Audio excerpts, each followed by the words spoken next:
First name ndoti VaRobson Simwanza. Ndogara kuBudiriro 5 kwa current. Pamwana wangu uyu akazunungwa musi wa18 December 2021. Zvinhu zvandakangosangana nazvo zvandasingatarisiri kuti mwana achaponwa asina mawoko nemakumbo. But zvinhu zvakaitika ndongozvisawo mumaoko aMwari nekuruzhinji muri Zimbabwe. Ndichionawo mwana wangu kuti mukwanise kundibetserawo kune vanokwanisa kundibetserawo.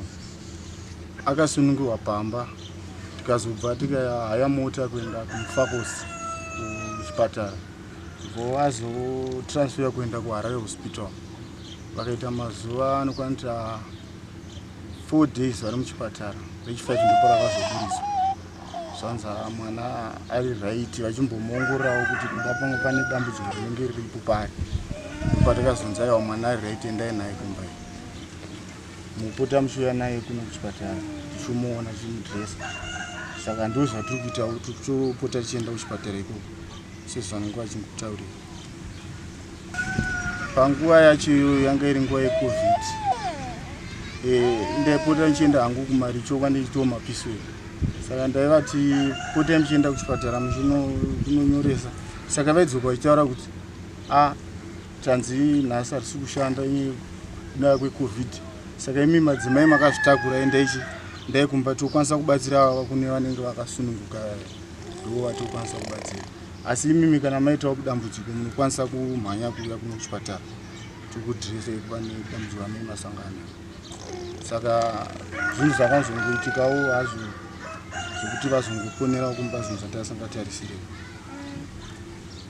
Ndakangozvisa mumaoko aMwari ndakati zvinhu zvinowanika sezvo zvinhu zvatongogara tichingoona matinofamba takangoti aiwa ndichipo chaunenge wapiwa naMwari zvinhu zvisingarambwe nekuti chakakura kana mumaruzevha kwakauya zvirongwa zvenzi sekaurema wafa.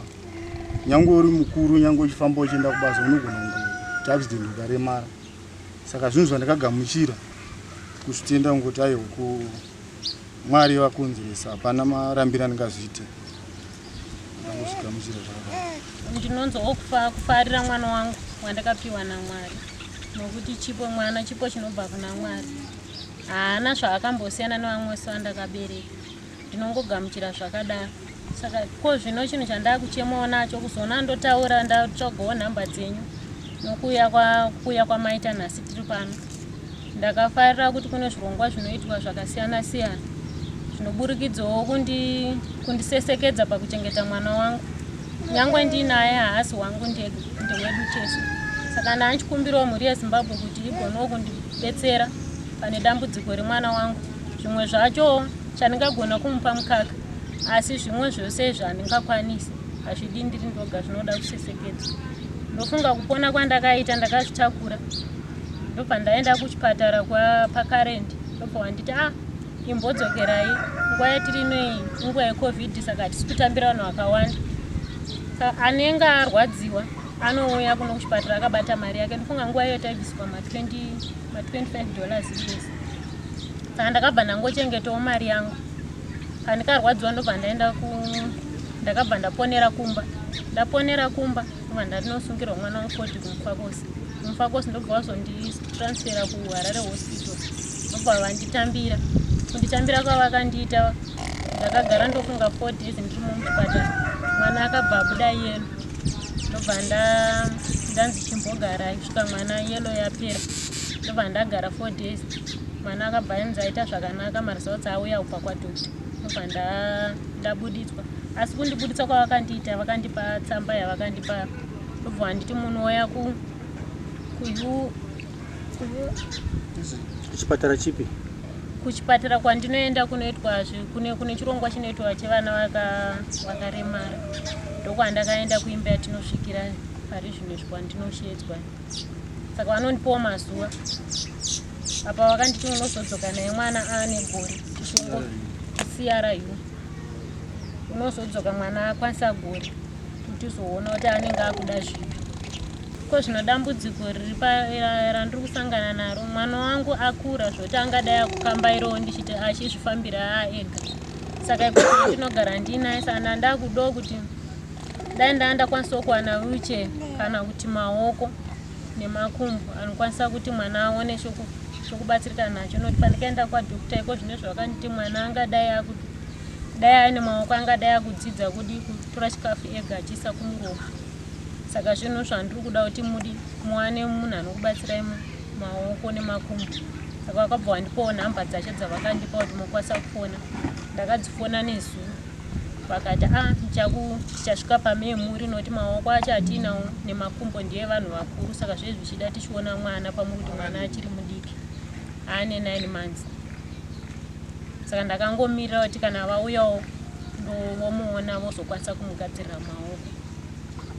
Asi ndanzwa kuti vanondipindura vachiti semunhukadzi munoda kuita mabasa akasiyana-siyana epamba, kungada kuenda kutsime, munoita sei mwana sezvakadai? Vamwe vanosiya vana. Nyatsotsanangura yaMai. Ipapo ndopandaakudo rubatsiro kuti dai paito kana dai ndakwanisawo kubatsirikawo nokupuwawo zvinhu zvinoita kuti ndiwane kuchengeta mwana wangu ndiri panzvimbo imwe chete ndisafambe.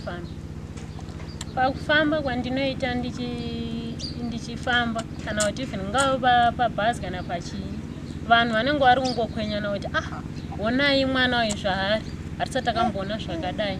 Ndakambosangana nazvo ndaenda kuRungwe kumusha kunova kune vana vangu vamwe vandakasiya kunaMai. Ndakasvika paGross Point ndobva ndakaburuka bhazi ndakamubata ndichizoda kuti ndimubereke. Kwakabva kwaita vamwe vamai vaitengesa zvavaitengesa vakabva vamhanya kune vamwe vavo vava vari vega. So unobva watomhanya distance kudai. So tikanzi regai muone zvakaita mwana. Asi nangu handina chandakataura. Ndakangotora mwana wangu ndobva ndabereka kumusana ndobva ndatobva panzvimbo iyo ndobva ndatokwira kombi ndokuuya kuno. But ndakasvika mai vangu wokundibereka ndichivaudza kuti mama ndozvandasangana nazvo. Vakati mwana wangu zvakawanda usatsvage waida kuti zviitirwane, ingozvigamuchira zvakadaro. Kudya anodya zvake zvakanaka. Kudya anodya. Kuenda kuzvibatsira zvakanaka. Hatiti kune arida kukubatsira yaMai ane zvichemo zvatanzwa zvamukutaura izvi, vangakubatei panhamba dzinoti kudii? Nhamba yatinoshandisa manje yaitawa vanokwanisa kutibatira pa 0776 921 502. Ndodzokorera zvekare 0776 921 502. Nhamba yatingati ine iko keshi here kana kuine vamwe vanda kubatsira? Ine iko keshi. Ichiburitsa kutani? Inoburitsa VaRobson Simwanza.